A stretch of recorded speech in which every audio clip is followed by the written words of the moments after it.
السلام علیکم خواتین و حضرات۔ آج کی محفل میں میر تقی میر کی جس غزل پر بات ہوگی اس کا پہلا شعر ہے: کیا مصیبت زدہ دل مائل آزار نہ تھا، کون سے درد و ستم کا یہ طرفدار نہ تھا۔ مائل کا مطلب ہوتا ہے کسی چیز کی طرف متوجہ ہونا، اور آزار کہتے ہیں بیماری کو، اور ستم کہتے ہیں ظلم کو۔ شعر اساتذہ نے لکھا ہے کہ کوئی خاص ہے نہیں، معمولی ہے، لیکن کاف اور دال کی سخت آوازوں کیا زدہ دل کون درد کا دار وغیرہ نے ایک رنج کے تاثر کو اور زیادہ مستحکم اور مضبوط کر دیا ہے۔ بہرحال یہ تو ایک الگ بات تھی۔ مائل آزار کے دو معنی ہو سکتے ہیں، ایک تو آزار کی محبت رکھنے والا، یعنی تکلیف اور پریشانی کو پسند کرنے والا، اور دوسرا آزار پہنچانے کی طرف مائل، یعنی جس کا دل چاہے کہ وہ دوسروں کو تکلیف پہنچائے۔ اس طرح دل خود تو مصیبت زدہ ہے ہی، اور وہ شاعر کو بھی تکلیف پہنچانے کی درپے ہے۔ تو اس شعر کا یہی کچھ مطلب ہو سکتا ہے۔ اب ہم دیکھیں گے اس کا اگلا شعر: آدم خاکی سے عالم کو جلا ہے، ورنہ آئینہ تھا یہ ولے قابل دیدار نہ تھا۔ آدم خاکی سے مراد انسان ہے، عالم دنیا کو کہتے ہیں، جلا کہتے ہیں چمک کو، ولے کا مطلب ہوتا ہے لیکن، باقی اس میں کوئی مشکل لفظ ہے نہیں۔ اگر شعر کو دیکھیں تو آئینے کی مناسبت سے قابل دیدار بہت اچھا استعمال کیا انہوں نے، یعنی آئینہ اس قدر معمولی تھا کہ دیکھنے کے لائق نہیں تھا، اور یہ بھی کہ آئینہ اس قدر دھندلا تھا کہ اس میں سے کچھ نظر نہیں آتا تھا۔ خاکی اور جلا میں بھی ایک طرح کی مناسبت ہے، کیونکہ فولاد کے آئینے کو مانجنے اور چمکانے کے لیے خاک یعنی راکھ استعمال ہوتی تھی۔ اب تو وہ فولادی آئینے ہوتے نہیں ہیں جو میر یا غالب کے زمانے میں ہوتے تھے، تو یہ اسی قسم کے کسی آئینے کو مد نظر رکھتے ہوئے یہ شعر کہا ہے انہوں نے۔ یہ مضمون میر کا اپنا ہے اور ان کے خاص انداز کا ہے، جس میں وہ انسان کی عظمت اور اہمیت کا اعلان کرتے ہیں۔ شعر میں یہ پہلو بھی دلچسپ ہے کہ آدم خاکی نے عالم کو جلا کس طرح دی، اور آدم خاکی کے دنیا میں آنے سے پہلے یہ عالم کس کا آئینہ تھا، اور آئینہ ہوتے ہوئے بھی روشن یا قابل دید نہ تھا۔ اب صوفیوں کے حلقوں میں ایک حدیث قدسی مشہور ہے، جس کا مطلب یہ ہے کہ میں چھپا ہوا خزانہ تھا، میں نے چاہا کہ ظاہر ہو جاؤں اور پہچانا جاؤں، اس لیے میں نے کائنات کو تخلیق کیا۔ اگر ایسا ہے تو میر کے شعر کی روح سے کائنات اس وقت تک نامکمل تھی جب تک اس میں انسان کا وجود نہیں تھا۔ اب دیکھیے نا، آئینہ مکمل تب ہوتا ہے جب اس میں جلا ہو اور قوت انعکاس ہو۔ قوت انعکاس کیا؟ یعنی جس چیز کو دیکھے اس چیز کو دکھائے بھی، یعنی جو چیز اس میں جا کے، جیسے آئینے کے اوپر اگر آپ کوئی روشنی ڈالتے ہیں تو وہ روشنی واپس آتی ہے، تو اس کو انعکاس کہتے ہیں یا منعکس ہونا کہتے ہیں۔ اب خزانہ نور الہی بھی اس وقت تک اپنے آپ کو ظاہر کرنے سے اور اپنے جمال کا مشاہدہ کرنے سے قاصر تھا جب تک آئینہ کائنات پر انسان کے وجود کے ذریعے جلا نہیں ہوئی یا چمک نہیں پیدا کی گئی۔ یعنی خدا کی خدائی انسان کے بغیر پوری نہیں ہے۔ اب نور کو ظہور میں آنے کے لیے خاک کی ضرورت ہے، پھر یہ بھی کہ انسان اگرچہ خاکی ہے، یعنی مٹی سے بنا ہوا ہے، لیکن ظاہراً اور صورتاً خاکی نہیں، یعنی ایسا دکھائی نہیں دیتا کہ ہم اور آپ مٹی کے بنے ہوئے دکھائی دیں۔ تو اسے ظاہراً اور کہہ سکتے ہیں آپ کہ ایسا دکھائی دیتا نہیں ہے، اور نہ صورت سے ایسا دکھائی دیتا ہے۔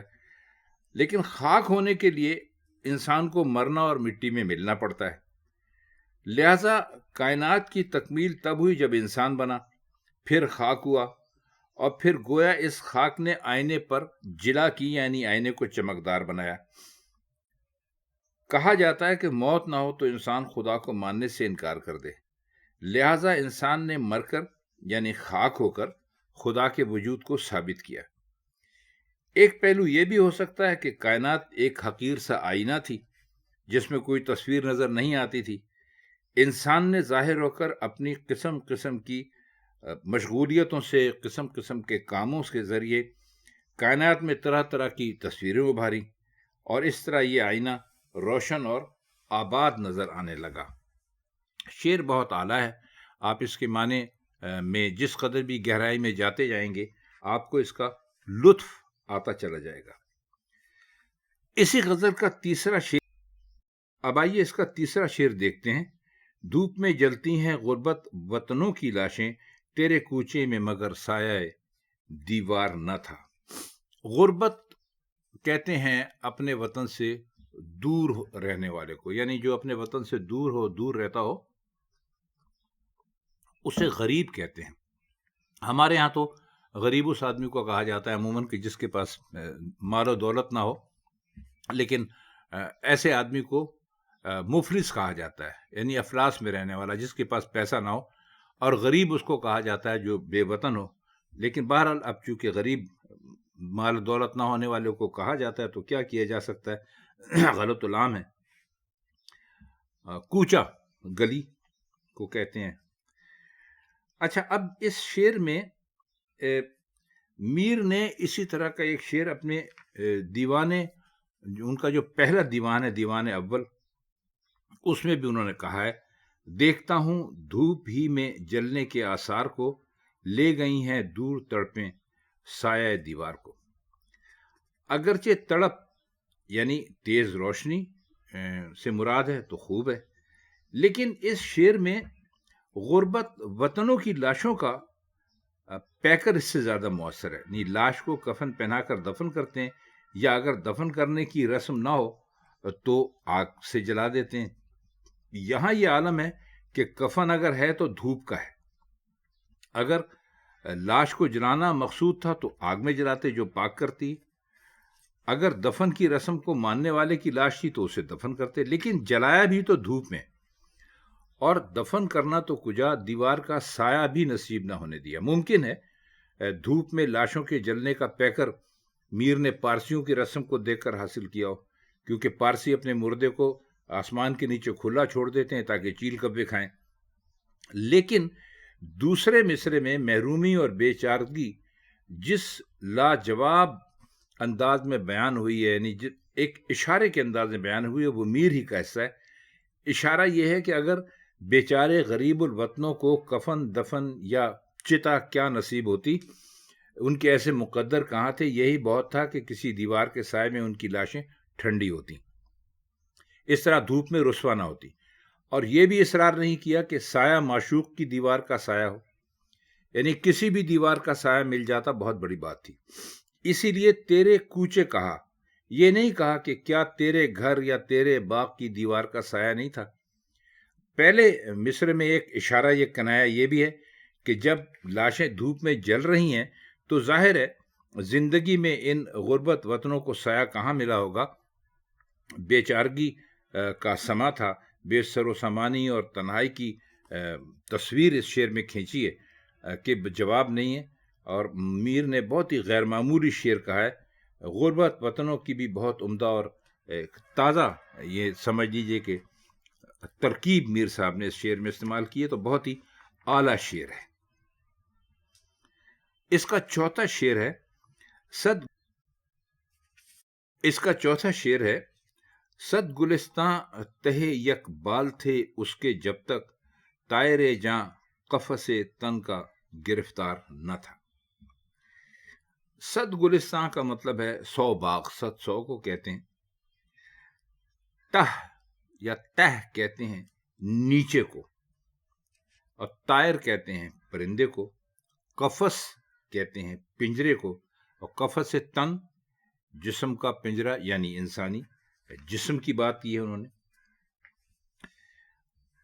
فرماتے یہ ہے کہ انسان جب تک عالم ارواح میں تھا، یعنی ہمارے عقیدے کے مطابق انسان دنیا میں آنے سے پہلے روحوں کی دنیا میں رہتے ہیں اور اس کے بعد پھر ان کو ان کا گوشت پوست اور جسم بنا کر وہ جو بھی طریقہ ہے اس سے اللہ میاں لاتے ہیں اور وہ روح اس کے اندر ڈال دیتے ہیں. تو کہتے ہیں کہ جب تک انسان عالم ارواح میں تھا ہر چیز اس کی تھی کیونکہ وہ لامحدود تھا. جب جسم کی قید میں ہو کر دنیا میں آیا تو محدود ہو گیا. اس کی قوتیں اور صلاحیتیں بھی محدود ہو گئیں. یہ اصل میں صوفیوں کا مضمون ہے. میر نے طائر جاں اور قفس تن کے عام استعاروں سے لے کر سینکڑوں گلستان کا اپنے بازوؤں کے نیچے ہونے کا نیا استعارہ پیدا کر دیا ہے. شعر ہے: رات حیران ہوں کچھ چپ ہی مجھے لگ گئی میر، درد پنہا تھے بہت پر لب پہ. اس کا آخری شعر ہے: رات حیران ہوں کچھ چپ ہی مجھے لگ گئی میر، درد پنہا تھے بہت پر لبے اظہار نہ تھا. پنہا شاید آپ کو اسی غزل میں بتایا چھپے ہوئے کو کہتے ہیں، اور لب کہتے ہیں ہونٹ کو. لب اظہار کا مطلب ہے بات کرنا.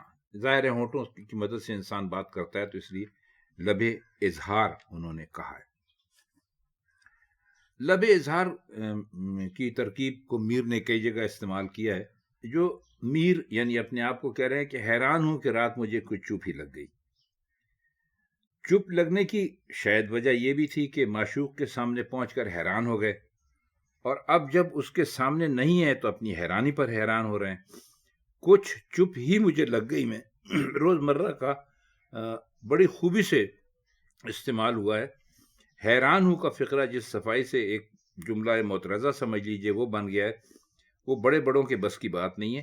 درد کو پنہا کہنے اور صرف الفاظ کو ان کا ذریعہ قرار دینے میں ایک چھپی ہوئی بات یہ ہے کہ ضبط غم کے باوجود غم ابھی چہرے پر نمایاں نہیں ہوا ہے. یہ بہت کمال کی بات ہے، اور یہ اس کو کہنا اس طرح سے باندھنا بہت ہی مشکل کام ہے. بہرحال بہت خوب ہے. ایک شعر اس سے کچھ ملتا جلتا ذہن میں آ گیا، وہ بھی سن لیجئے: جو دیکھے گی گل رخوں کو لاؤبالی، بجا ہے گر لب اظہار باندھے. تو اس شعر کا یہی کچھ مختصر سا مطلب ہو سکتا تھا. تو خواتین حضرات، آپ نے آج میر تقی میر کی اس غزل کے مشکل الفاظ کے معنی اور اس غزل کی تشریح کچھ سنی. آپ کو کیسی لگی ہمیں آپ کمنٹ سیکشن میں ضرور بتائیے گا. آج کے لیے بس اتنا ہی. اب چاہتے ہیں آپ سے اجازت. خدا حافظ.